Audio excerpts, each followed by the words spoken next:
I knew I was invisible the moment my own manager introduced me to the room like I was a temp from accounting. "This is Samantha. She's been involved with Delta," he mumbled, while Kevin from marketing, who once spelled algorithm with a Y, nodded along like he was Moses parting the dev roadmap. Never mind that I'd architected the damn thing. From whiteboard to beta, Delta was my brainchild. I'd pitched it during a lunch break 2 years ago, coded the prototype over long weekends, and shepherded it through every bureaucratic hurdle with duct tape and coffee. And now, as it started catching the attention of mid-tier analysts and vendor scouts, it had apparently evolved into some collective corporate hallucination where no one remembered how it started or who started it. What burned wasn't just the credit theft. It was the smiling indifference. The way Gary from product nodded solemnly in meetings and echoed my exact words 15 seconds later like he'd just translated them from some divine realm. Exactly what I was about to say, he'd smirk. And they'd laugh, they'd nod. No one laughed when I said it first. Delta was supposed to be the thing that changed that. It was clean, efficient, scalable. The kind of internal infrastructure fix that doesn't make headlines but quietly saves companies millions. And it was working.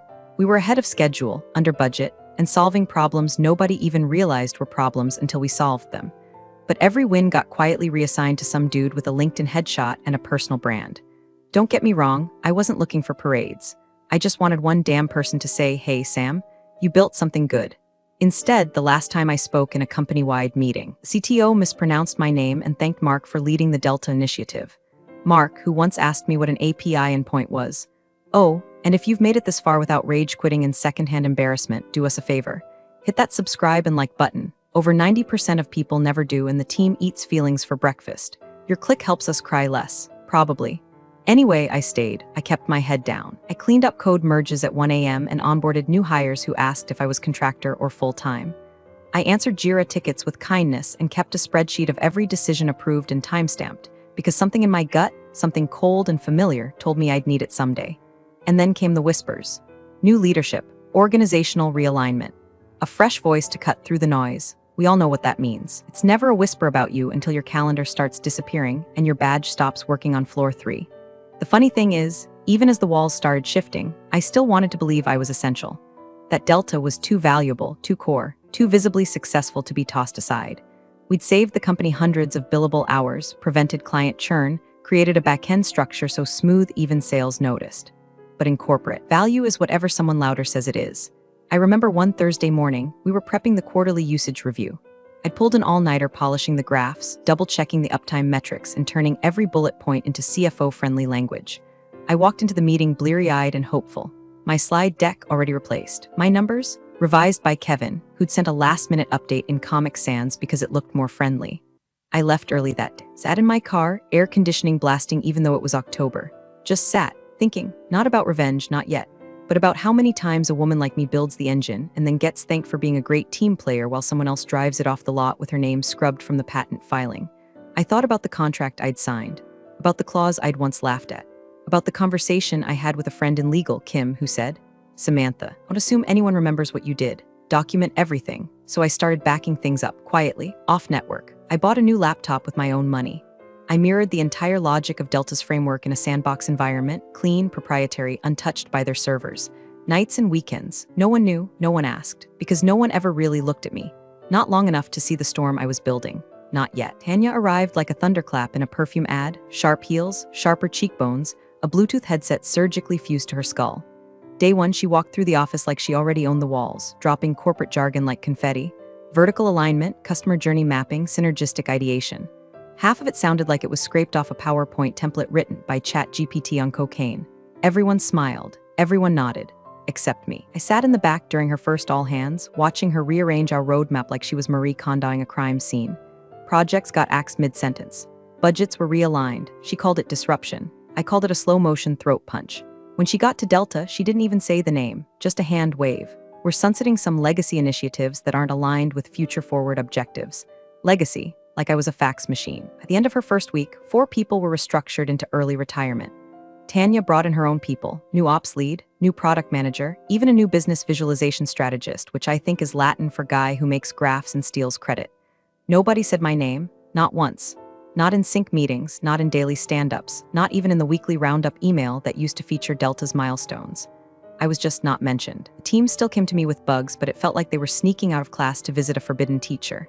I smiled, nodded, kept fixing things, but my gut started screaming. That's when Kim pulled me aside. Kim from legal, quiet, brilliant. The only person who ever brought her own mug to meetings because she didn't trust the break room dishwasher. She found me in the elevator lobby one morning, leaned in and whispered, "Back it all up. Off network, now." I blinked, "What, why?" She didn't answer. Just walked away, sipping black coffee like it was moonshine.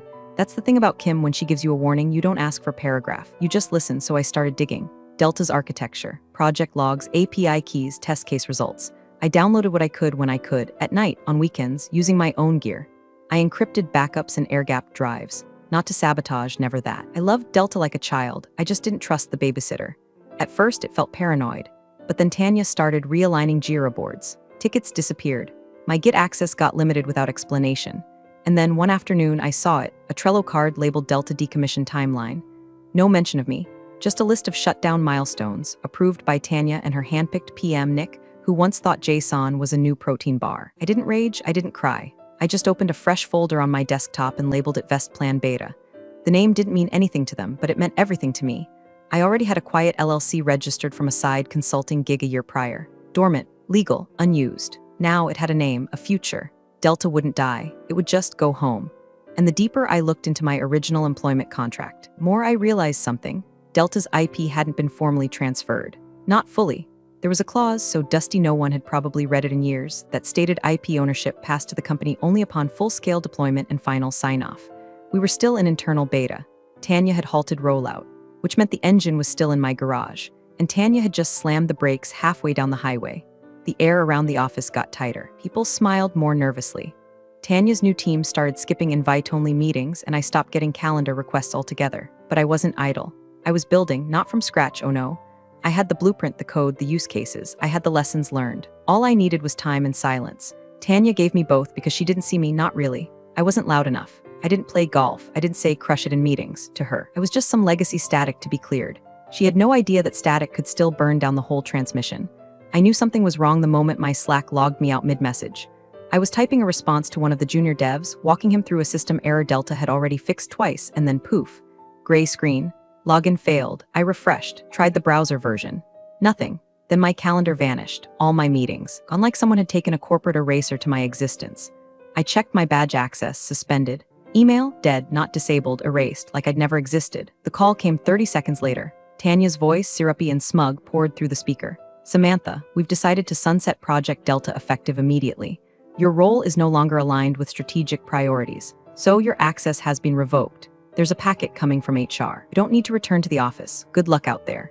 It was the way she said good luck out there, like she was sending me into the wilderness with a granola bar and a wink that lit the fuse, but I didn't yell. I didn't stutter. I didn't plead. I just said 4 words, "But you forgot something." She went quiet, just long enough to register confusion. Then the line went dead. No follow-up, no clarification, just a click. I sat there, phone in one hand, laptop in the other, staring at the screen like it owed me an apology. The silence in the room got loud. I could hear the hum of the fridge in the kitchen. My own breath sounded like a threat. You think you know rage? Try building something from nothing, nurturing it like a child, only to have it ripped from your hands by someone who couldn't tell a database from a doorstop. But I didn't scream. I didn't slam anything. I reached under my desk, pulled out a flat black case, and unzipped it. Inside, my personal laptop. Different OS, different credentials. No ties to their systems, just mine, and on it, Delta Vest, not a replica, not a clone, the version. Clean-coded, modular, scalable. With refinements I'd never submitted to the internal repo because they'd never have made it through Tanya's meat grinder of design approval cycles. Every real improvement, the stuff that made Delta actually worth acquiring, lived here, in my world. I opened the files. The code glowed like an old friend. Version logs, pilot modules, anonymized datasets from sandbox testing. All legal, all mine, because Tanya hadn't just killed a project, she'd walked away from an asset she never actually owned. Her own ignorance had set me free. I flipped through the folders with ice in my veins. Every file was intact. Every update timestamped. I pulled up the legal clause from the contract again, just to be sure. There it was in black and white. Ownership of intellectual property transfers upon final deployment and internal sign-off. We never hit final deployment. Tanya had pulled the plug. She had nuked the bridge before she walked across it.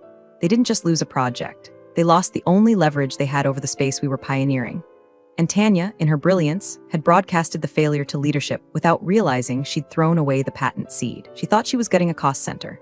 What she did was amputate their future. I opened my inbox, my real inbox, and typed a short message to an address labeled J. Gray. "It's live. Let me know when you're ready to demo for healthcare." Jay Gray was an investor contact I'd met through a freelancer I hired months ago, someone who understood what Delta Vest could be. We'd been in quiet talks. No one knew, not even Kim. I leaned back in my chair, not with satisfaction, not with smugness, but with the terrifying calm that comes right after a storm touches down. They had kicked me out of their kingdom. Fine, but they'd forgotten that I built the drawbridge. And now the moat belonged to me. It started on a Tuesday, not the dramatic kind, just one of those limp gray Tuesdays where the coffee tastes burnt and every meeting feels like a slow lobotomy. That's when Tanya first mentioned streamlining redundancies in a department-wide Zoom. Her camera off. Her voice thin and metallic, like it was being piped in from a different galaxy, one where everything was branded and no one blinked. That night, after another 12-hour day of being both the architect and janitor of Delta, I sat on the floor of my apartment, surrounded by code printouts and protein bar wrappers, and did something I hadn't done since college. I started thinking like a founder, not a manager, not a middle cog, a founder. Delta Vest was born 3 days later, quietly, legally, clean. I filed the DBA through a third-party service and registered a 2-person LLC in Delaware under an alias my late aunt used to sign her poetry. It cost me $158 and a slice of my soul. I'd always told myself I wasn't that kind of person, the ones who hoard power, prep exits, whisper over cocktails about IPOs. But you know what? Turns out you become that kind of person real fast when someone tries to erase your fingerprints from your own invention. I knew I couldn't just clone Delta and slap a new logo on it. That'd be suicide, so I rebuilt it. From scratch. Nights, weekends, vacation days, I faked to avoid being dragged into yet another collab storm with BizOps. I hired a freelance dev in Poland who specialized in secure API shells. I bartered UX work with an old friend who'd gone indie after burning out at Shopify. I coded the back-end logic on the same laptop I'd written my undergrad thesis on. Slow, but reliable. No spyware, no leaks. And every line of code was clean. Not a single line copied from the company repo. I made sure of it. I knew legal would come knocking if anything smelled like it came from their systems. So I sandboxed everything. Documented the dev process. Logged timestamps. Stored iterations offsite. This was mine and I was going to make sure it stayed that way. The engine that powered Delta, reimagined, more elegant, less bloated. Designed for external clients this time, not internal bureaucrats who needed 10 meetings to approve a drop-down menu. I even updated the data models to support multi-client deployment, with modular compliance architecture baked in.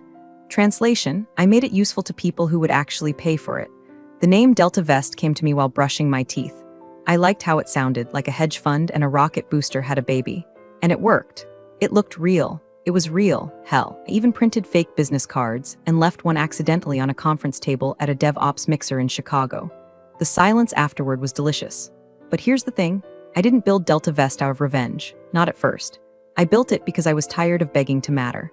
Of watching execs repackage my ideas like takeout leftovers, serving them cold in investor meetings with my name edited out of the pitch deck.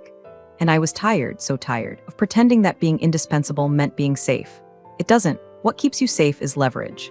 And leverage looks a lot like a functioning beta platform with a pilot-ready interface, signed NDAs from 2 mid-sized partners, and a clean IP trail that ends with your name on the patent filing. Which brings me back to that contract. Clause 6b, buried under pages of legal boilerplate, right after the section about non-compete terms and termination conditions. I remember the wording because I read it 3 times, mouth dry. Ownership of intellectual property transfers to company upon final deployment, completion sign-off, and integration into core infrastructure systems. Guess what Tanya never gave me? Final deployment, completion sign-off, integration into core systems. She pulled the plug before any of that happened, which means she also pulled the clause. She cut the wire that would have made their claim bulletproof. What she really did, what she'll never admit, is walk away from the only part of Delta the company ever truly had a right to. She assumed silence meant surrender. But silence is just the sound of someone building something better without you. And by the time she realized that, Delta Vest had already left the station. The first outage hit 3 days after they iced me. Not a big one, just a little hiccup in the client access portal. Just enough to trigger a round of passive-aggressive emails with subject lines like urgent, intermittent issues, and quick fix or larger concern. I watched from my couch with a warm beer in one hand and my cat asleep on my thigh as the system I'd held together with dental floss and midnight patch jobs began quietly, inevitably, folding in on itself. By the end of the week, it wasn't a hiccup in him. It was a chain reaction. Delta had never been just a tool, it was the invisible scaffolding behind 3 departments' daily operations. User authentication? Delta. Billing logic? Delta. Automated compliance flags that saved their asses during audits? All Delta. Tanya didn't know that because Tanya never asked. She saw it as a non-core product, a legacy nuisance, so she killed it like you'd kill a flickering light bulb. No transition plan, no backup protocol. Just a Slack message that said, "We've sunsetted the module. Notify if urgent," and the fallout? Deliciously quiet. DevOps had to manually route client access with a patchwork of old scripts. Marketing lost its /B data. Billing sent out 6 invoices to the same client. I heard someone from sales actually cried during a Zoom because his demo login failed mid-pitch and the prospect ghosted afterward. I didn't revel in it, not exactly. It's more like I watched it the way you watch a building you used to live in get fumigated. You hope they survive it, but you know damn well they won't without calling the one person who actually read the manual. Tanya, naturally, did what all corporate climbers do when the tide turns red. She blamed the map. Legacy systems, poor documentation, unscalable code. That last one made me laugh so hard I nearly spit out my drink. I built Delta to scale before they even hired a CTO. But now that it didn't work without me, it was suddenly bad code. I kept my name out of it. Instead, I focused on what was in front of me. Delta Vest had its first real lead, a healthcare startup looking for an intake coordination system that could integrate with insurance databases without lighting itself on fire. They didn't want flashy. They wanted dependable. I gave them a sandbox. 2 weeks later, I got a signed pilot agreement. 3 months of usage. Mid-5-figure deal. Small, sure, but it wasn't about the money. It was about proof that the engine still ran, that I still ran. I onboarded them myself. Updated documentation. Created a custom dashboard that tracked usage metrics in real time. When they launched the first module and nothing broke, the CTO emailed me 5 words. "Why doesn't everyone build like this?" I cried. Just for a second, then I got back to work. And then, like clockwork, the email came from my old team. Not directly, of course. They weren't that bold. It came from Nick, the same product strategist who once asked me if APIs were optional, asking if I had any personal notes or leftover docs that could help explain why Delta's alerts weren't triggering properly anymore. I didn't reply. Instead, I opened a secure browser and logged into an encrypted mailbox I'd set up under the name A. Vale, a fake name, an old high school inside joke, and I composed a message to one of the company's board members, Marissa Chan. Marissa had been on the board for 3 years. Smart, quiet, surgical. She was the only one I remembered asking intelligent questions during our last product roadmap presentation. The only one who, after the meeting, pulled me aside and said, "If you ever build something for real, let me know."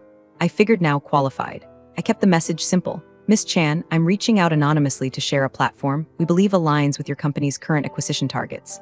We've recently deployed a pilot in the healthcare vertical and received strong early indicators. Our technology directly addresses the gap left by a discontinued internal product at your firm. Enclosed, demo access and product overview. Regards, A. Vale founder, Delta Vest. No threats. No dramatics, just a breadcrumb." When I knew she'd follow, I hit send, logged out, closed the laptop. Then I sat back and looked around my apartment, the cheap laminate floor, the flickering kitchen light, the inbox that had once felt like a shackle and now felt like a weapon. I wasn't bitter, not really. Bitterness is wanting them to regret it. I didn't care if they regretted anything. I just wanted to make sure they remembered who built the thing they were now bleeding to replace, and that she was no longer available. Not to fix it, not to save it, not to apologize, not anymore. They called it Operation Horizon.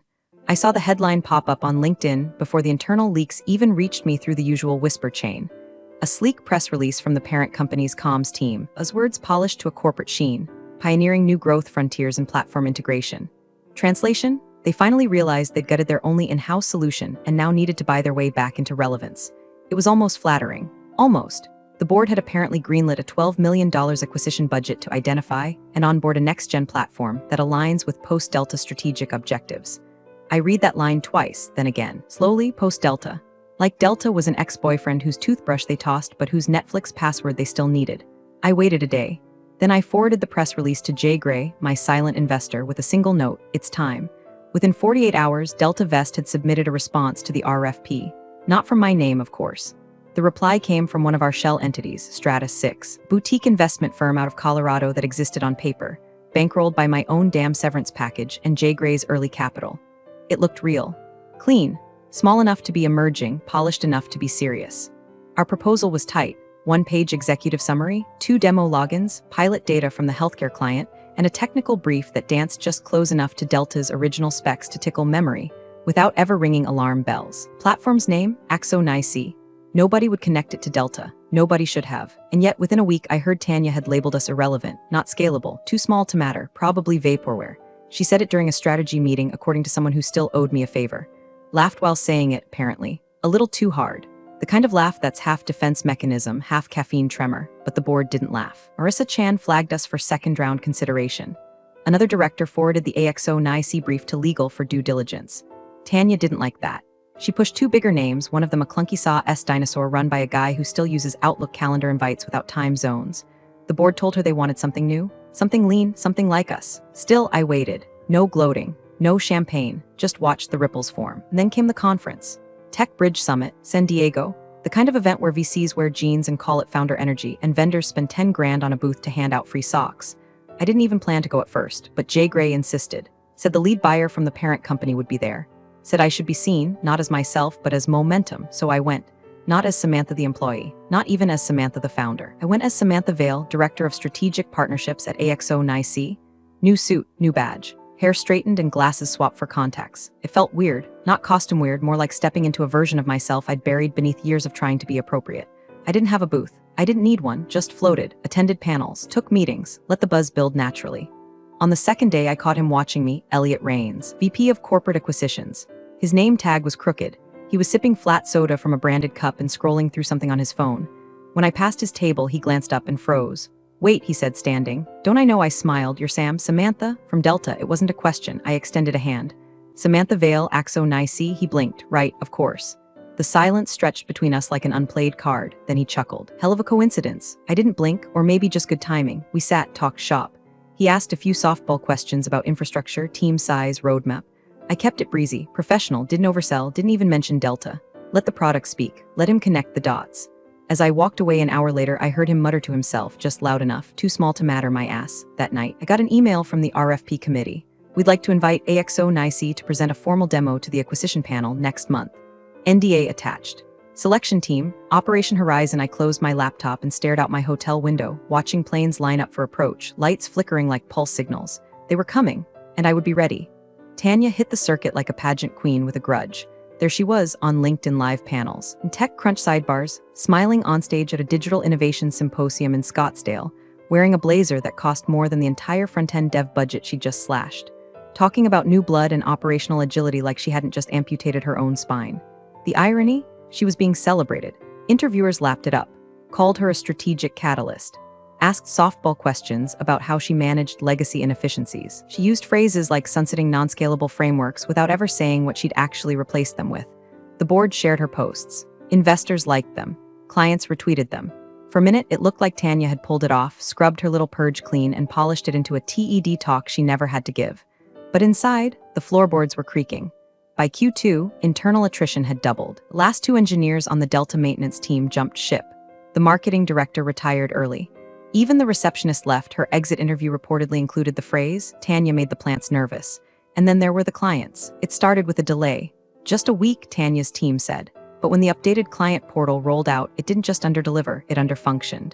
Logins timed out. Reporting dashboards stalled. Fortune 500 pilot client issued a formal complaint. Another client asked if they could temporarily revert to the previous backend. Tanya told them it had been fully deprecated, which was corporate speak for, "We lit it on fire and pretended it was a strategic bonfire." Whispers reached the boardroom. Not loud ones, just enough. Wasn't the original system better? Didn't Delta already solve this? Is the new solution actually live yet? Tanya responded the only way she knew how, with more noise. She pushed back harder in meetings, overpromised on roadmaps, told one investor they'd be rolling out AI-integrated dashboards by Q3, despite the fact that her current dev team barely had the capacity to fix a broken navbar. She started snapping. An assistant who missed a calendar update? Fired. A PM who asked about legacy metrics during a review? Reassigned to strategic alignment workstreams. Whatever those were. At one all-hands, she reportedly said, "We don't need nostalgia, we need winners." Then she spent 10 minutes blaming old code ghosts for current failures. Meanwhile, Delta Vest was humming along. The healthcare pilot was not only stable, it was expanding. We'd onboarded a second clinic group and were now being evaluated by a private insurer for broader integration. AXO-NYC, our shell brand, was gaining traction. We'd even gotten a mention in a mid-size VC blog as a dark horse in operational platforming. Cute, let them think that. Then came the board's email, not to Tanya, not directly. It went to the acquisition committee, Marissa Chan included. The subject line was simple: request, live demo AXO-NYC platform, Delta Vest infrastructure. Apparently, Elliot Rains had pushed for it. After our chat in San Diego, he'd started asking questions Tanya couldn't answer. Like why the new system was 6 months behind schedule, why there was no performance delta between old and new, why one of the rejected RFP applicants seemed to have data that looked suspiciously like the original Delta framework, only sleeker.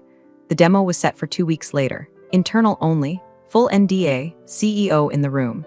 Tanya wasn't happy. Word is she threw a dry erase marker at the wall and told someone to kill it before it spreads. But it was too late. She'd already triggered the immune response. What she didn't understand was that corporate doesn't care who's loudest. It cares who delivers. And right now, the only thing Tanya was delivering was a slow, very public unspooling of her credibility. I wasn't celebrating, not yet, but I could feel it, the shift. The current turning under the surface. Not fast, not loud, but definite. They brought in extra chairs. That was my first clue. Board meetings at that level didn't usually run out of seating, not unless something big was brewing. The kind of big that made people nervous enough to not want to stand when the fallout hit. The Delta Vest demo had been a success. Not a runaway standing ovation, but a slow, deliberate silence. The kind that settles in a room when people realize they've been sold the wrong map for 6 months and just found the real compass in someone else's hands. The tech worked. The metrics were tight. The roadmap was executable. No fluff, no vision boards, just product and proof. Now came the acquisition pitch. They called it a discussion. Everyone knew it was a formality. The board had already made up their mind. The room was all glass and polished steel, kind of space designed to remind you that you can be replaced. Tanya sat at the head of the table, stiff in a navy dress that looked vacuum-sealed. Her expression was carefully neutral, but her fingers tapped beneath the table, 2 beats, then 3. A tell. She always did that when someone asked a question she didn't know the answer to. The assistant opened the door. Delta Vest delegations here. 4 people entered. A blend of legal and investor reps. One of the advisors gave a respectful nod to the room. Then I walked in, last. My heels didn't click, they landed. Tanya blinked. Her jaw tensed, she didn't stand, didn't speak. I stopped halfway down the table and met her eyes. You said I was terminated, I said. Calm, even, and you revoked access to a system you didn't own. Someone on the legal team looked up. The board members shifted slightly, like they already knew the script, like they'd been waiting for the scene. Marissa Chan gave me the faintest nod, one she'd deny later if asked. Tanya's mouth opened a fraction. This is, Miss Vale is here representing Delta Vest, Elliot Rains said smoothly, cutting her off. They are the recommended acquisition target for Operation Horizon, effective immediately. Tanya tried again. This was not already signed, another voice added. One of the company's senior counsel. He opened a folder and began distributing documents down the table. Executed yesterday. The acquisition agreement includes full platform integration, licensing rights, and transitional support services. Tanya reached for the paper. Her hand trembled just slightly. I didn't sit, I just watched. You shut down a product you didn't understand, I said, then tried to rebuild it with half the staff and none of the source. And when it failed, you blamed the people who were already gone. That's not what happened, she said through her teeth. I didn't argue. I didn't need to. The clause was printed on page 3 of the contract, highlighted in soft blue. Ownership of all IP remains with Delta Vest unless previously deployed and signed off within a certified infrastructure release cycle. Her signature wasn't on it.